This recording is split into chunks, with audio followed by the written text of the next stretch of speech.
Jeudi 4 janvier, bonjour à toutes et à tous, bienvenue dans cette nouvelle édition préparée par l'ensemble de la rédaction. À la une, comme toujours, bien évidemment, vos prévisions en météo. Et si la tempête Eleanor est donc passée hier sur la France et la région, le temps sera encore bien perturbé aujourd'hui avec beaucoup de vent, des rafales jusqu'à 80 km/h. Aujourd'hui encore, des nuages, des pluies forcément, vous vous en êtes rendu compte ce matin. Heureusement, les perturbations devraient se dissiper pour laisser place cet après-midi à un temps plus sec, voire même ensoleillé, avec des températures qui continuent de grimper et jusqu'à 11 ou 12 degrés de prévu pour cet après-midi. En image, retour tout de même sur les dégâts de cette tempête hier dans la région. Au plus fort, près de 20 000 foyers ont été privés d'électricité. Les vents ont soufflé jusqu'à 147 km/h à Cambrai, 135 au Cap Griné ou encore 101 km/h à Lille. Sur le littoral, bien évidemment, les digues ont souffert et certaines ont cédé sous la violence des éléments. C'est le cas sur ces images à Ambleteuse où une partie du parapet a été arrachée à plusieurs endroits. Du coup, la circulation sur la digue a été officiellement interdite aux piétons ainsi qu'aux voitures. Tout proche de là, à Wimereux, la digue a également cédé sous la tempête. Une partie du béton s'est disloquée et tout s'est affaissé. Cette même partie de la digue nord de Wimereux avait déjà été détruite lors d'une autre tempête en 2014. Des autres travaux vont donc être devoir mener en urgence.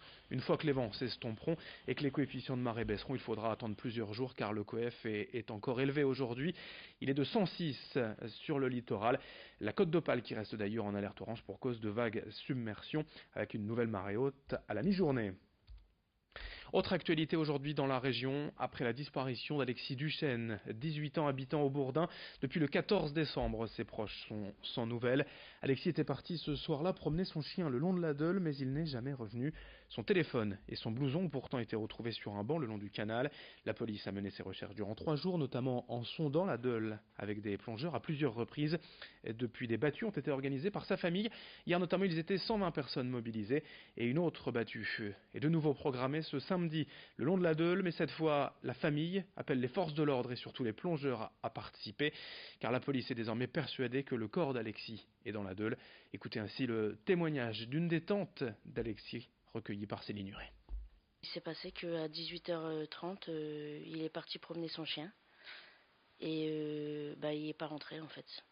À 19h, son père l'a appelé pour lui dire qu'il pleuvait à verse et qu'il devait rentrer. Et aucune nouvelle, il répondait pas au téléphone. Quand il a quitté la maison, il n'y avait pas de comportement particulier. Toujours comme d'habitude, souriant, il rigolait tout le temps, toujours à sortir des blagues. Donc voilà, toujours pareil. C'est une bonne période pour lui.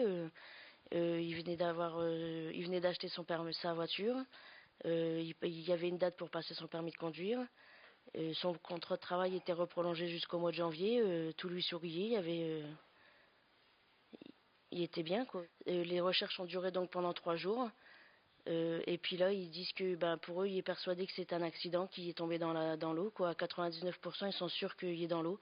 Donc la seule réponse qu'ils nous donnent, c'est qu'il faut attendre que le corps remonte. Et moi, je trouve ça vraiment inhumain, quoi. Les recherches auraient été plus poussées si ça aurait été un enfant, pas un adulte. Moi, la thèse de l'accident, j'y crois pas trop, parce que du côté où ils ont retrouvé son manteau, il y a un muret.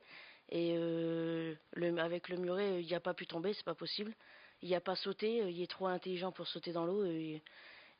Donc la thèse de l'accident, j'y crois pas du tout. Et les policiers ont dit que son manteau avait été retrouvé les manches retournées. Donc pour moi, c'est quelqu'un qui l'a grippé par derrière et que le manteau, les manches se sont retournées, quoi. On essaye d'avoir un petit peu d'espoir. C'est dur parce que par rapport à ce qu'on entend, pour nous, même pour les policiers, ils n'arrêtent pas de nous dire qui est dans l'eau, qui est dans l'eau, qui est dans l'eau. Le samedi 6, là, on refait une battue. Et en fait, on appelle à un minimum de forces de l'ordre ou de pompiers ou quelqu'un de performant qui viendrait nous donner un coup de main sur cette battue, quoi. Et des plongeurs aussi, s'il y aurait des plongeurs qui viendraient parce que c'est inhumain de dire il faut attendre que le corps remonte, quoi. Si vraiment il pense qu'il est dans l'eau à 100% ou à 99%, il faut que c'est eux qui le remontent, il ne faut pas attendre qu'il remonte tout seul. Et donc une nouvelle battue organisée pour tenter et tout de même de retrouver Alexis, organisée ce samedi. Dans l'actualité également, on l'a déjà évoqué, depuis ce 1er janvier, les municipalités ont désormais le choix du montant des amendes de stationnement. Elles ont aussi la possibilité de faire appel à des entreprises privées pour gérer leur parc. Comme ici à Roubaix, qui a confié la gestion de ses eurodateurs et le contrôle des véhicules à l'entreprise Parcogest. 7 agents ont donc désormais la charge de 2000 places de stationnement. La mairie de Roubaix en a profité pour baisser le tarif de l'amende à 15 € au lieu de 17. Explication avec le directeur de l'entreprise Concert Arnais à Roubaix, au micro de Xavier Silly. On avait en charge, nous, la maintenance des appareils, des eurodateurs, mais nous n'avions pas en charge le contrôle, puisque le contrôle était du domaine de la collectivité, c'était des agents municipaux. Et donc, non, on n'avait pas du tout ce contrôle. Le grand changement, je vous dis, c'est que ce contrôle est peut-être maintenant confié à du personnel privé, donc à des sociétés privées. On a recruté, alors c'est une équipe de 7 contrôleurs avec un responsable d'équipe. Pour une ville comme, alors tout dépend du nombre de places, en général on compte environ 300-400 places par contrôleur, donc pour une ville comme Roubaix avec 2000 places de stationnement, 7 agents sont suffisants. Les fêtes désormais terminées, voici venu le temps de se débarrasser de votre beau sapin ayant trôné fièrement dans votre salon ces dernières semaines. Mais au lieu de le jeter n'importe où, même à la déchetterie, de nombreuses villes proposent désormais de le récupérer, de le broyer et d'utiliser les copeaux en compost ou comme paillage dans les massifs communaux. C'est le cas notamment ici à Sangatte. La ville a acquis ce broyeur il y a 2 ans et compte bien le mettre à profit ces jours-ci.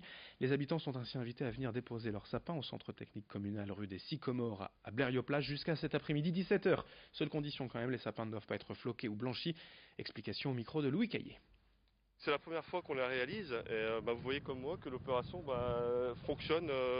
On n'espérait pas autant de sapins ce matin, quoi. Là on arrive à je pense une trentaine, ça arrive encore d'ailleurs. Donc là on va commencer à mettre le broyeur en route et on va commencer à faire du broyage pour nos massifs. En fait cette récupération de sapins communal va éviter en fait les dépôts sauvages dans la commune, au sein de la commune.